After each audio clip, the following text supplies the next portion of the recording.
kind of touching on something Max had said, like, you know, you can come into sales, or a lot of people will come into sales, you know, they won't put the required effort in, and then they'll say, oh, in life insurance sales doesn't work, remote sales doesn't work.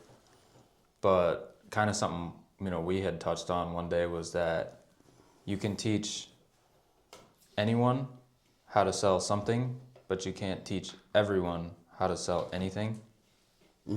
And I feel like that's like a big thing, is just because it's like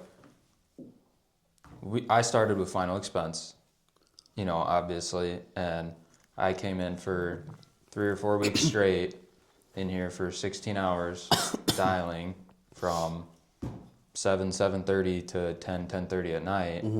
And I closed deals, but I wasn't making like money off of it. And, you know, I was writing production, and then we switched back into the IUL space. And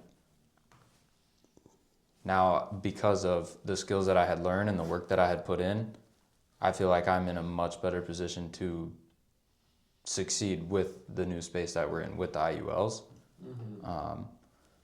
So I guess it's like, what are the most important sales skills that you think people don't acquire over their first year?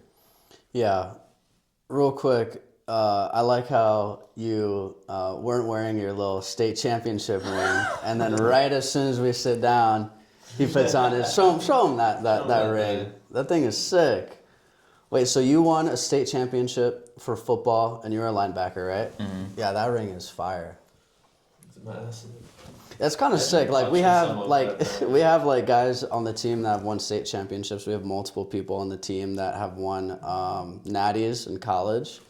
So we have a pretty athletic sales team, if I say so myself.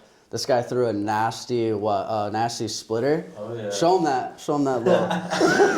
Look at the difference in that, dude. You know? This kid's a psycho. He would literally, he said he would paper cut his finger just to create a bigger split to make his splitter nastier. All for the love of the game. Yeah, it's kind of crazy. But like, to answer your question, so you kind of came in at a unique time. Mm-hmm. And scoot over here a little bit because I want to make sure that you're in frame. So we, like, all I've done is just IUL and annuities, right? Right. Right when you joined is when we were like, okay, you know, we see all these other guys from different companies that are running it up in final expense. So we like just started doing some final expense, and, you know, our first month doing final expense in just this office alone, we only had about 4 or 5 guys doing it, and we did over 100,000 in AP that first month. Yeah. Other teams, like other people think that's cool. No, right away we saw that. We saw how much time we put in. Like you said, we're here in the office from 8 a.m. to 10 o'clock at night dialing. Yeah. Well, really, we're here in the office from 7:30 to about 11 p.m., right? So, like, every day. And so I don't want to do that. Most of us don't want to do that. Mm-hmm. And the amount of effort you have to put in to make final expense work is just, for the money you're making, makes zero sense to me at all whatsoever. Yeah. And that's why, like, I look at all these other agencies and these guys are just peddling mortgage protection and final expense. I feel sorry for every single one of you guys that are in those offices doing that, because you are busting your ass to make such mediocre, subpar money. Yeah. When, like, now, dude, we're not even starting dialing till like 4 or 5 p.m. You have your whole morning to do whatever you want, go to the gym, run some errands, actually have a life. Yeah. Right? And then you come in at night and you're either a setter. If you're brand new, you're a setter setting those appointments on the closer's calendar. And the closer is closing these large IUL cases and these large annuity cases, and we're 50-50 splitting those. And these setters are making crazy money setting, and the way that our comp plan works is that us closers, we're getting the split and the override. Yeah. So if I'm the closer and you're the setter, which is what we've been doing, I get 50% of the commission, you get 50% of the commission. But also I override you 50%. So I'm getting 50% of your override. So I'm getting 50% of your split. So I'm getting the split override all together, right? And that's why the builder's comp plan is so much better than any producer's comp plan that's out there. But to kind of answer your question in terms of, like, you said that you can, like, everyone can sell, you know, something specific, Yep. right? But you can't teach somebody how to sell everything. Exactly. Right? Because like I even told you, I was like, I don't really think I could do car sales because I don't want to do car sales, right? So I don't really think that I would be, you know, super good at that because I just don't care about it. Right. But like I feel like I could get into like pharmaceutical sales, and I feel like I could probably crush in that space. Like tech sales, dude, I could care less about even trying to do that. So Yeah. like I probably wouldn't do that. You don't got to die before you're kind of in the wrong industry. No, they fix the tech issues, bro. They're not the ones selling it. They're making it, they're selling it, they're using it, they're doing everything. Oh my goodness. But yeah, like, dude, I've made millions of dollars selling IULs. I could teach anybody how to sell an IUL. Yeah. Like the breakdowns that we were doing on the board last night, even Austin, he's not here right now, which is why he's not on the pod, but he literally like, he had never had anybody break down the fees, break down the accumulation value versus the cash value, how they correlate with each other, how the death benefit is intertwined to allow for the amount of cash that goes in the like all those different intricacies. And like, I'm not the smartest guy, so I have to dumb the shit down for me to understand. And because I have to dumb it down for me to understand, I'm able to teach it in a way that is so digestible for other people that even people that aren't super like analytical can like really digest the type of trainings that I do when talking about the product. Yeah. But, you know, to even touch on more of what you said, that's why when we bring on a new agent, I'm not going to have you start to try to close IULs. Yeah. Like that makes no sense. I want you to get paid without even knowing what IUL even stands for. Right. Like I don't want any of our appointment setters, like a brand new agent just gets licensed, just get contracted. Okay, you're going to appointment set these IULs and they're going to be like, what's an IUL? Doesn't fucking matter. Just call this script and appointment set on the closer's calendar. You're going to jump on the Zoom with the closer and you're going to literally watch their recordings or watch the calls and watch how they close the deal. And that's how you're going to learn about the product and the sales framework at the same time. And then if you have questions even outside of that, that's when you can kind of start asking questions. But you just got to focus on booking your closers or your trainer's calendar and get split 50% of the commission on these 8,000, 15,000, 25,000, 30,000, you know, AP or TP IULs or annuities.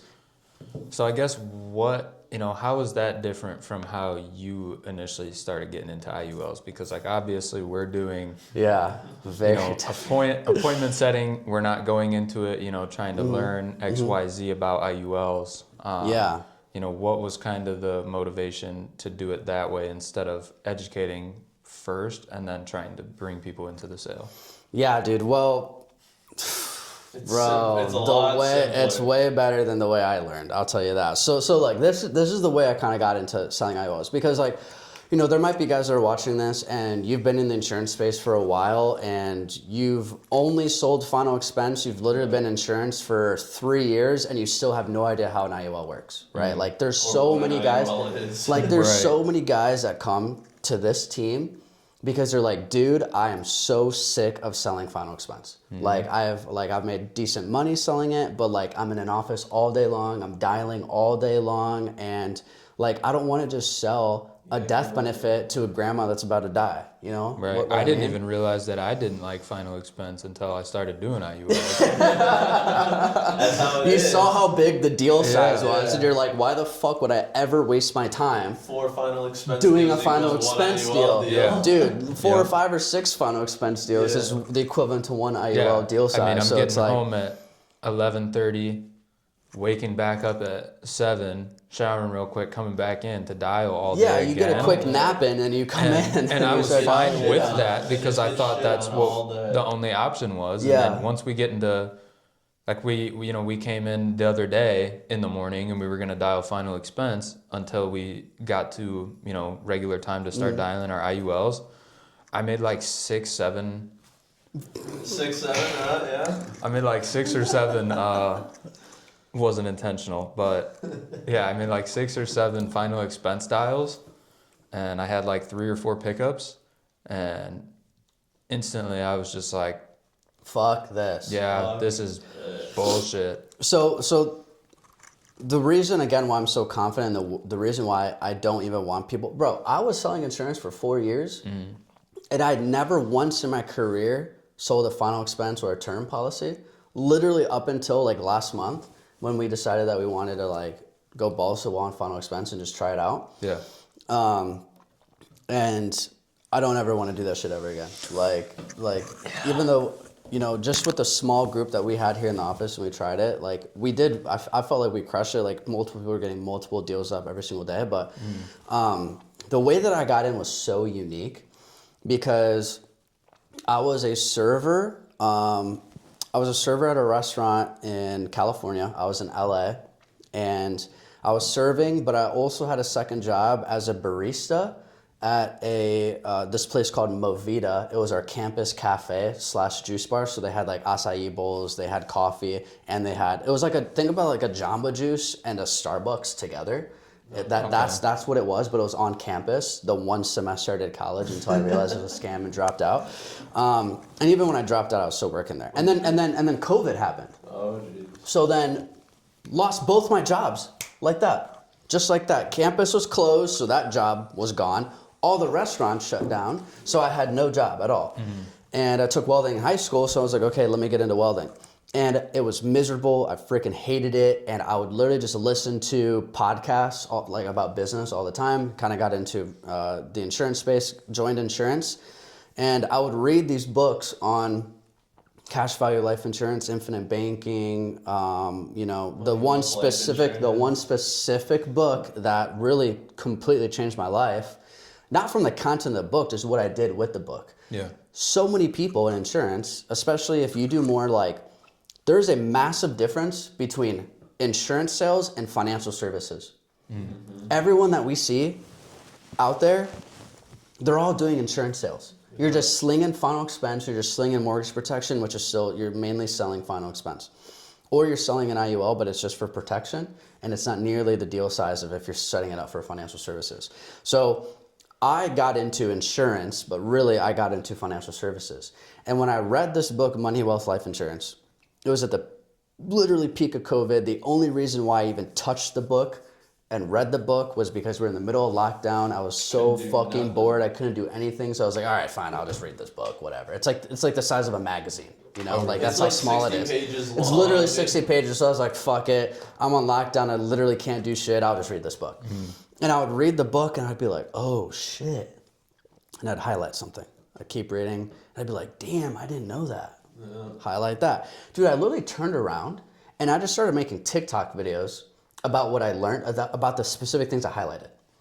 And dude, those videos started taking off. They just started blowing up, getting hundreds of thousands, if not millions of views. And then I had no idea what Calendly was. I had no idea what a Google Calendar was. I had no idea what anything was. And I was getting just hundreds of DMs about people who wanted to learn more about it. And then I was like, oh shit. Then like I just started like messaging people and then like being like, yeah, we'll meet at this time. And then I would like copy the Zoom link and DM the Zoom link to them inside of TikTok. and like that's how I was setting appointments for a while. Literally they would like just want to learn more. And I would basically just like have the book right here, looked at the highlighted shit, and they'd be like asking me questions. And I'm like, so flipping through the pages. I'm like, so the reason why that is because, and I was like, I didn't know what the fuck I was doing, bro. But I was closing deals. Damn. I was getting people set up with IULs.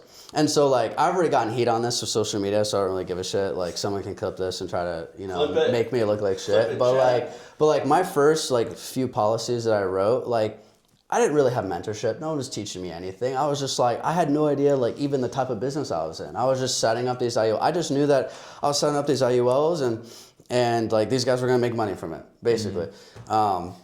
And then from there, like I started to get more into it. Like I started to learn more about the IUL. And then I figured out that there's this thing called Calendly and that I could put the Calendly link in my bio. And when I did that, bro, when I put that Calendly link in my bio, dude, every single day, my calls were an hour long, 12 booked appointments on my calendar every single day for like 2 years straight from my content.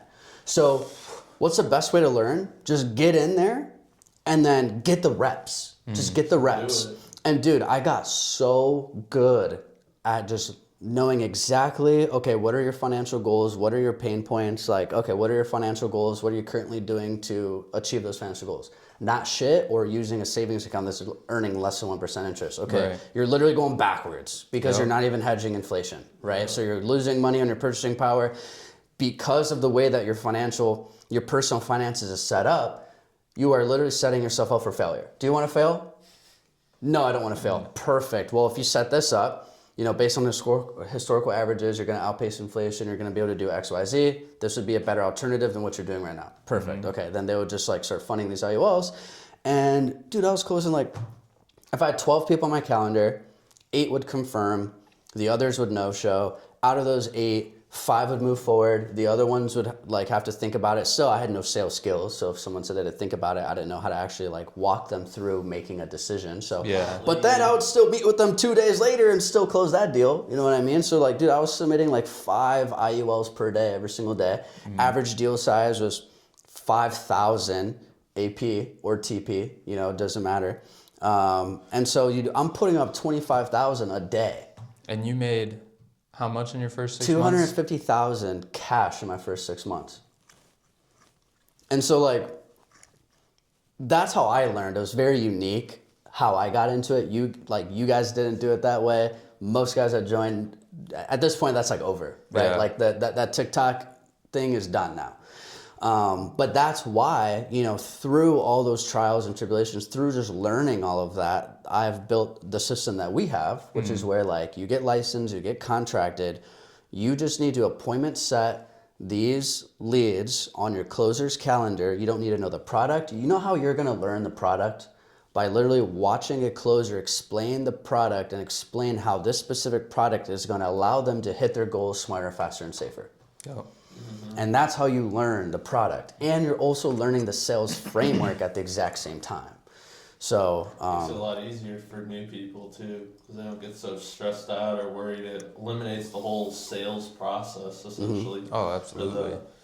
So just a lot easier for them. yeah, absolutely. Absolutely. So, yeah, I mean, that's how I kind of got into it. Very, very, very unique situation there. But yeah, I just became known as, I can single-handedly say with confidence, I'm the first guy to start making educational content about IULs out on social media, and I'm the first guy that really monetized the shit out of it. Yeah. Like there was nobody else making IUL videos on TikTok or on any social media at all, and there was also nobody that figured out how to monetize it. I figured out how to monetize that shit, and then I did that for about 2 years until like the ecosystem just changed, right? There's something called client sophistication or audience sophistication. And, people basically found out that, this link in the bio to do like a financial consultation is literally just a sales call, right? So that stopped working and it just got overdone. Every single life insurance agent, just started doing it. It got overdone. Oversaturated real quick. Yeah, for sure. But yeah, that's kind of why that ended, and now we kind of do it the way that we do it.